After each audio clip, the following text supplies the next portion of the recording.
They called us reckless lunatics once. Then they begged us to save their children. The air around Station Vega was heavy with acrid smoke as the inferno raged through the colony. Every logical species in the galaxy understood one simple truth. You didn't run into burning buildings, you ran away. Or at the very least, you sent in fireproof drones or specialized crews. But humans? Humans charged in with sweat-soaked uniforms, breathing masks, and a madness no other species could comprehend.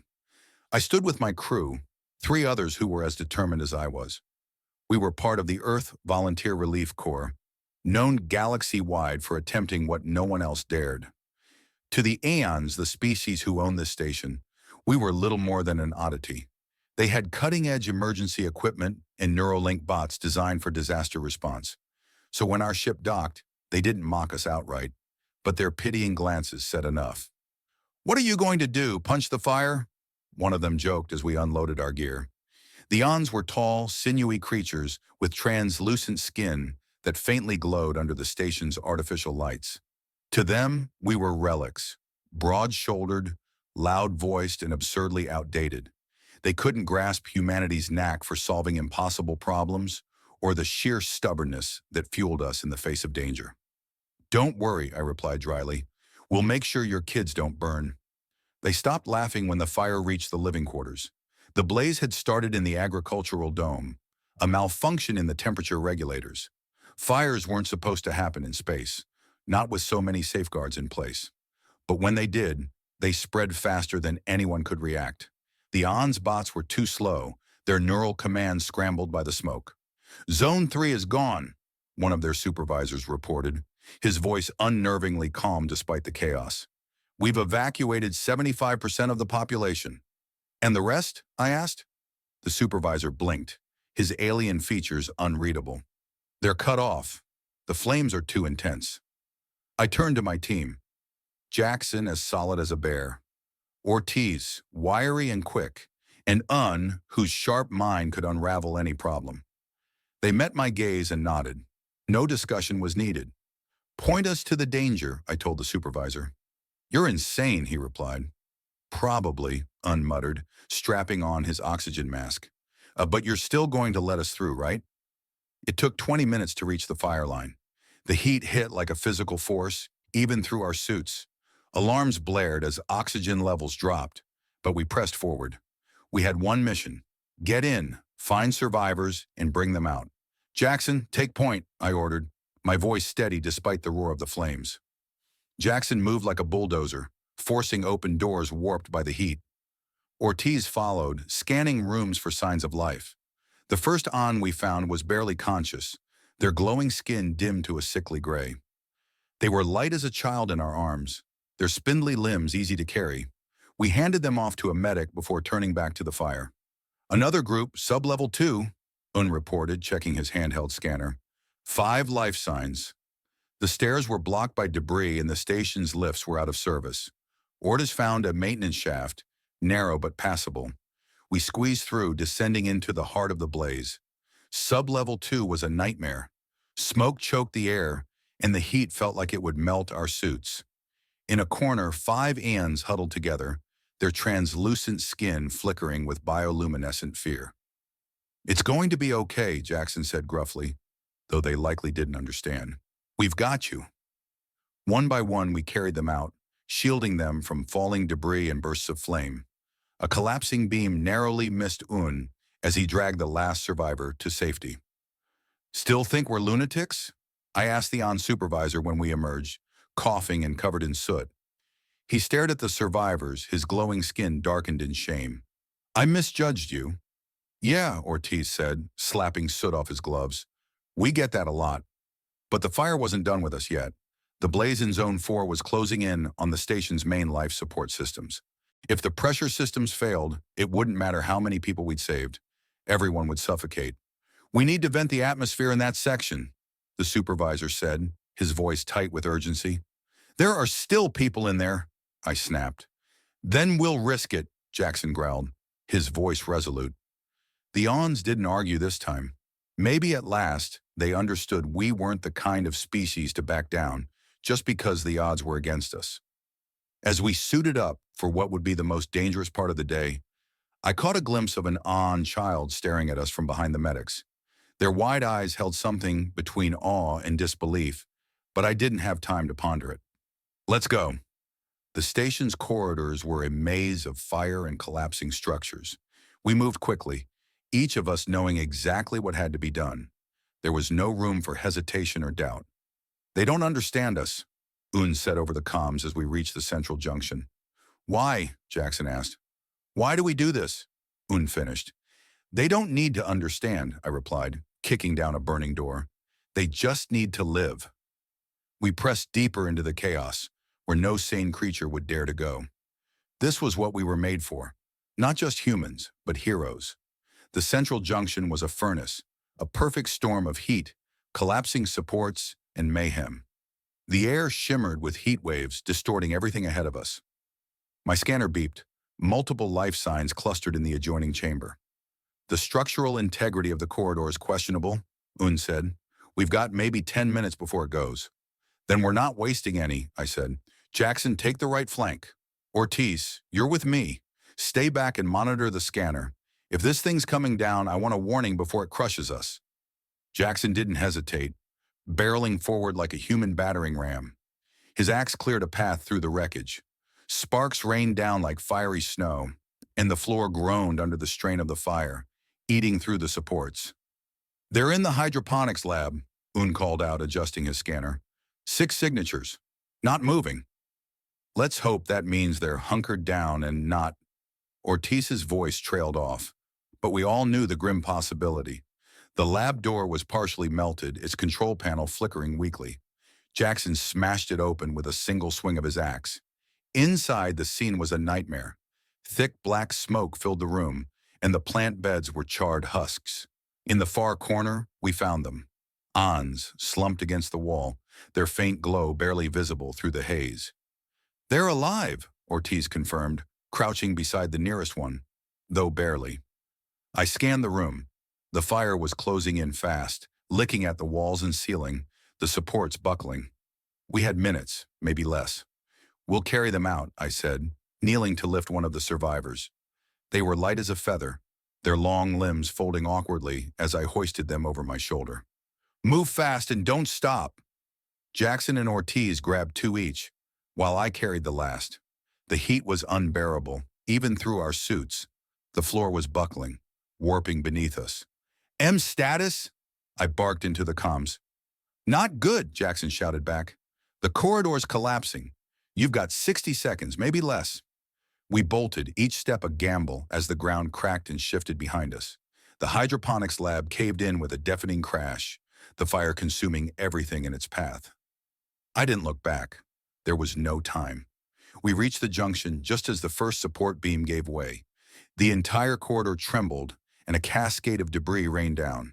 Jackson's face was grim but focused. Go, go, go, he yelled.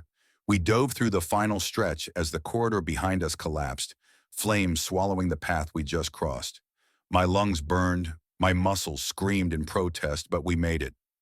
We dragged the Aeons to the safety of the emergency zone. Medics swarmed us, taking the survivors from our arms. I collapsed onto the floor, sucking in what little oxygen my mask could filter.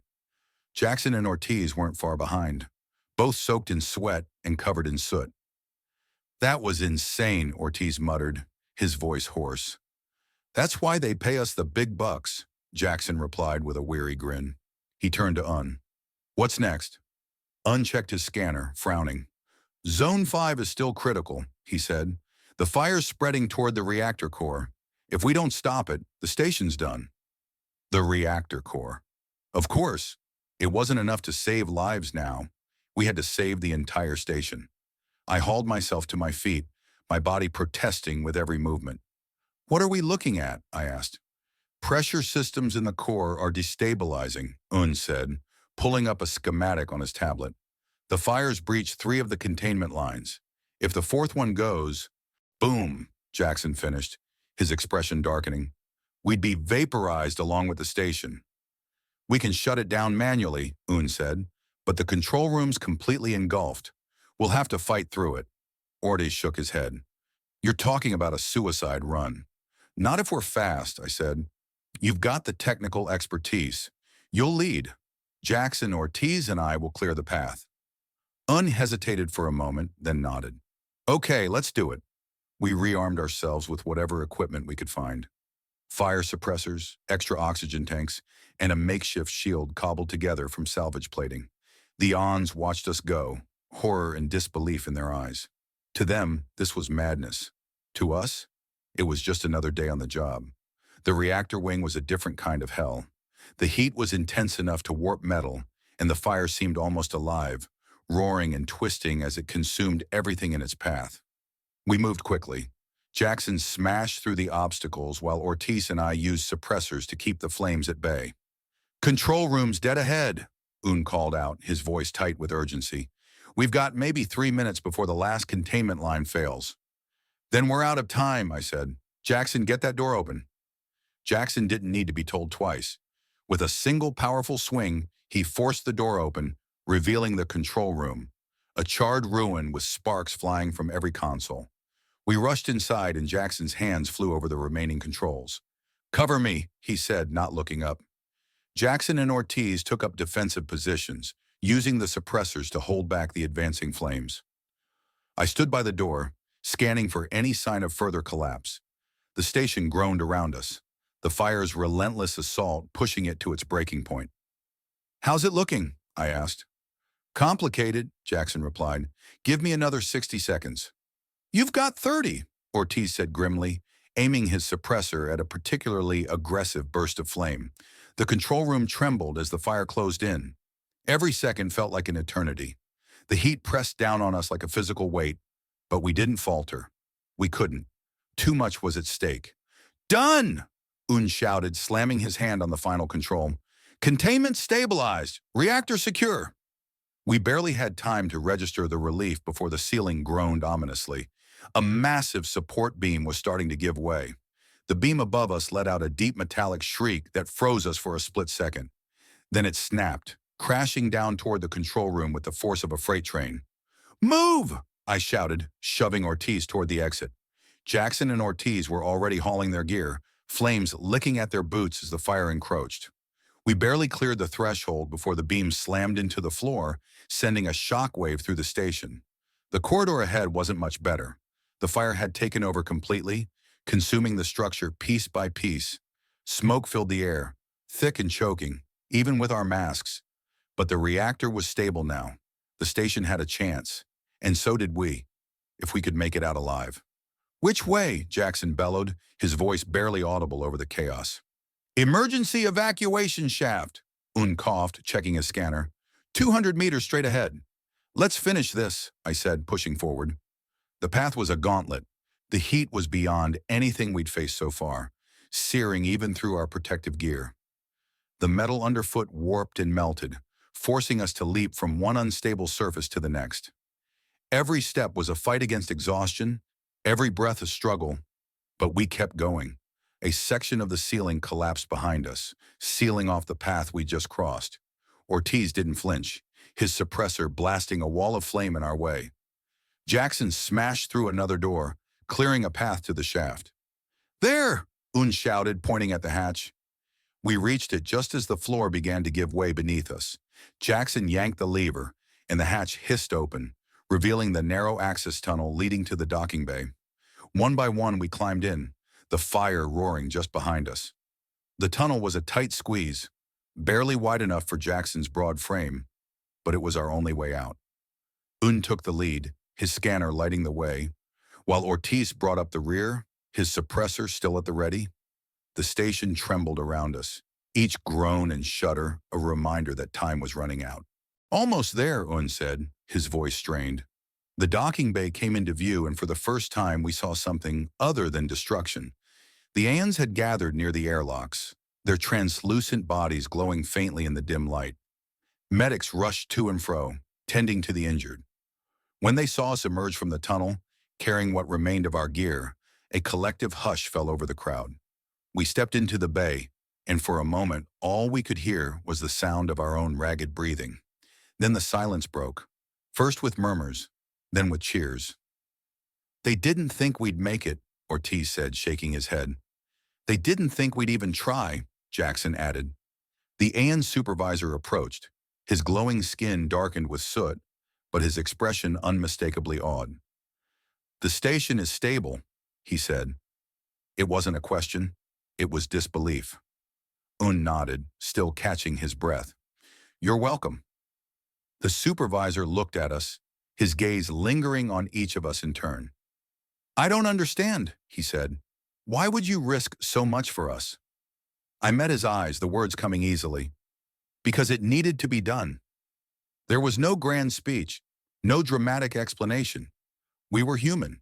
We acted when others hesitated, not because we sought glory, but because it was who we were.